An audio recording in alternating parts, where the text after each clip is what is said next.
नमस्कार आप sir. Dubai में से आज समय निकाला और वहाँ तो ये खेल आपका बड़ा तनावपूर्ण रहता है, उसमें भी आपने और अपनी भागदौड़ भरी जिंदगी में अभी जो फिटनेस रूटीन फॉलो करते हैं, मैं जरूर चाहूंगा, देश भी जानना चाहेगा, क्योंकि नौजवान आपको आपकी हर गतिविधि को देखता है, ये आपको कैसे मदद करता है? पहली बात तो बहुत बहुत धन्यवाद सर यहाँ पे हम सबको बुलाने के लिए। एक सब लोगों ने फिट इंडिया मूवमेंट के बारे में बात करी और इसके फायदे इसके लाभ हमको रोज अपनी डेली लाइफ में किसी ना किसी तरीके से दिखते हैं। सबने अपने एक्सपीरियंसेस बताए। मिलिंद जी ने भी बहुत अच्छी बातें रखी, बहुत इंस्पिरेशनल उनका भी काम रहा है, उनकी जर्नी रही है पिछले कुछ सालों में मैंने भी बहुत ऑब्जर्व किया है। और मेरे खुद के एक्सपीरियंस में सर एक ट्रांजिशन एक्सपीरियंस करने को मिला मुझे कि जिस जिस पीढ़ी में हम खेलना शुरू हुए और जो उस समय खेल की हमारी डिमांड्स थी वो बहुत तेजी से बदली एक समय के बाद। और मुझे ये एक्सपीरियंस हुआ कि जो एक हमारा सिस्टम बन चुका था, हमारा एक रूटीन बन चुका था, वो हमारे खेल के डिमांड्स के लिए सही नहीं था और उसे बदलना जरूरी था। क्योंकि हमारा खेल बहुत तेजी से आगे बढ़ रहा था और मुझे ऐसा महसूस हुआ कि हम कुछ फिटनेस के पॉइंट ऑफ व्यू से पीछे छूट जा रहे थे। हमारी स्किल में कभी कोई प्रॉब्लम नहीं थी। तो एक स्वामी जी ने भी बात रखी, आपने भी बात करी, मिलिंद जी ने भी पहले बताया, एक जो सेल्फ रियलाइजेशन की बात है कि आपको खुद से रियलाइज हो कि मुझे क्या बदलना है अपने अंदर। तो मुझे वो एक समय पे खुद भी एक्सपीरियंस हुआ कि नहीं, फिटनेस जो है वो प्रायोरिटी होनी चाहिए। और अगर मैं आपको ऑनेस्टली बताऊं तो पहले खेल को अच्छा करने के लिए फिटनेस मैंने शुरू करी, लेकिन आज अगर प्रैक्टिस मिस भी हो जाए तो मुझे इतना खराब नहीं लगता। लेकिन अगर फिटनेस सेशन मेरा मिस हो जाए या एक्टिविटी मिस हो जाए तो मुझे ज्यादा खराब लगता है। तो इसके फायदे जो हैं तो सर वो सबसे पहले आपको ये जो नया मंत्र जगा, तो दिल्ली के छोले भटूरे का ही बहुत दुखता हुआ होगा। बहुत ज्यादा सर, मतलब जो अभी हमने थोड़ी देर पहले बात करी कि हमारा जो नेटिव डाइट है, एक जिस रीजन से हम आते हैं उसका जो हम वो खाते हैं, उससे कभी मैंने कभी एक्सपीरियंस नहीं किया कि हेल्थ इश्यूज हुए हो या किसी को कोई बीमारियों का सामना करना पड़ा हो। मेरी खुद के एक्सपीरियंस में मेरी नानी, मैंने बहुत समय तक देखा, इतनी ज्यादा उम्र में भी उनकी हेल्थ हमेशा ठीक रही, हमेशा उन्होंने घर का सिंपल खाना खाया। तो मैं जब पला बड़ा तो शहरी खाना, मतलब बहुत ज्यादा बाहर का खाना होता था, खेलने कूदने जाते थे तो आते जाते बहुत सारी चीजें ऐसी खा ली कि जो हेल्थ पॉइंट ऑफ व्यू से अच्छी नहीं है। तो डाइट का भी एक बहुत बड़ा कंट्रीब्यूशन था, जो डिसिप्लिन नहीं था। तो वो फिटनेस, फिजिकल फिटनेस और डाइट दोनों चेंज करना पड़ा सर।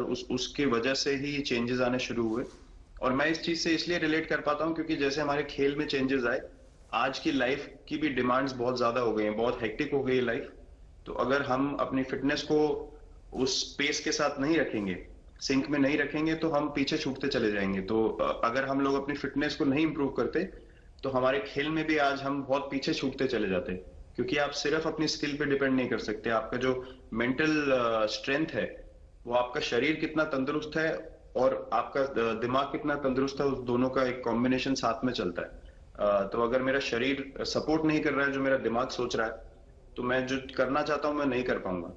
तो मुझे आपके ये छोटे सामने छोटे कैलोरी चेंजेस। कम करने का भी तो चैलेंज रहता होगा और इतना बड़ा काम करने का भी चैलेंज रहता होगा, उसको कैसे हैंडल करते हैं? सर मैंने अभी जो अपने अनुभव में मैंने ये चीज एक्सपीरियंस करी है वो ये है कि खाने के बीच में समय देना बहुत जरूरी है। हम लोग बहुत बार खाते हैं और फिर बड़ी मील के बाद वो छोटा पोटा खाते चले जाते हैं पूरा दिन। तो वो जो हमारा सिस्टम है उसको कहीं प्रोसेस करने का मौका ही नहीं मिलता खाने को, और रात तक हम खाते चले जाते हैं। तो मैं जब छोटा भी था तो 11:30 12 बजे डिनर हो रहा है, उसके बाद मीठा खा के एकदम सो गए, कुछ एक्टिविटी नहीं, कुछ उसके बाद वॉक नहीं। तो आई थिंक ये छोटी छोटी चीजें जो है जो बहुत मैटर करती हैं कि आप अपने अंदर के सिस्टम को भी कितना समय दे रहे हैं उस खाने को प्रोसेस करने के लिए जो आप खा रहे हैं। तो उसके लिए अवेयरनेस बहुत जरूरी है कि आप किस वजह से कर रहे हैं। आप अपने आप को ओवरऑल फिट रखने के लिए कर रहे हैं या फिर सिर्फ वेट लॉस के लिए कर रहे हैं, जैसे अभी रुजुता जी ने बोला। तो प्रायोरिटी बहुत जरूरी है अपने दिमाग में कि आपकी इंटेंशन ठीक होनी चाहिए, फिर अकॉर्डिंगली आपके रिजल्ट्स भी वैसे ही आएंगे बाहर। मैंने सुना है कि इन दिनों टीम के लिए एक योयो टेस्ट हो रहा है। क्या ये कैप्टन को भी ये योयो टेस्ट करवाना पड़ता है कि आपको छुट्टी होती है? और योयो टेस्ट होता क्या है, क्या क्या क्या करना पड़ता है? सर टेस्ट ये बहुत जरूरी था फिटनेस पॉइंट ऑफ व्यू से। अगर आप ग्लोबल फिटनेस लेवल्स की बात करें तो बाकी टीमों से हमारा लेवल अभी भी कम है, और हम चाहते हैं कि वो लेवल हम ऊपर लेके जाएं। जो एक बेसिक रिक्वायरमेंट है आज की डेट में, हम लोग फोकस करते हैं कि जैसे T20 मैच हो गया या वनडे मैच हो गया, वो एक दिन में खत्म हो जाता है। लेकिन अगर हम टेस्ट मैच की बात करें जो 5 दिन आपको खेलना है, हर शाम को आपको वापस जाना है, अगले दिन फ्रेश आना है, तो उस पॉइंट ऑफ व्यू से ये फिटनेस जो स्टैंडर्ड था वो बहुत जरूरी था। और मैं सबसे पहले मैं ही जाके भागता हूँ, और ये कंडीशन है कि अगर मैं भी फेल हो जाऊंगा तो सिलेक्शन के लिए मैं भी अवेलेबल नहीं हूँ। तो आई थिंक ये सिस्टम और ये कल्चर सेट करना बहुत जरूरी होता है।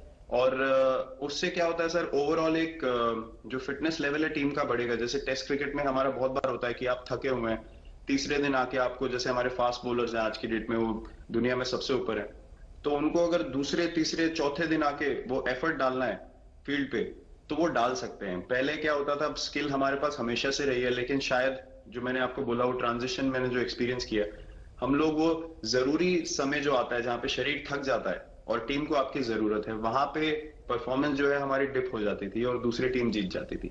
आज की डेट में हमारी फिटनेस की वजह से हम वो जरूरी समय में उस चीज को कैपिटलाइज कर पा रहे हैं और हमारे रिजल्ट्स उसी तरीके से आ रहे हैं। तो एक sir benchmark I think elite sports में होना जरूरी है, उससे एक फिटनेस विराट कल्चर जी, बना। मैं देख रहा हूं कि आपका टाइम मैनेजमेंट तो है ही है, लेकिन फिर भी आपकी एक्टिविटी इतनी नजर आती है ना, मैं भी कभी कभी फॉलो करता हूं।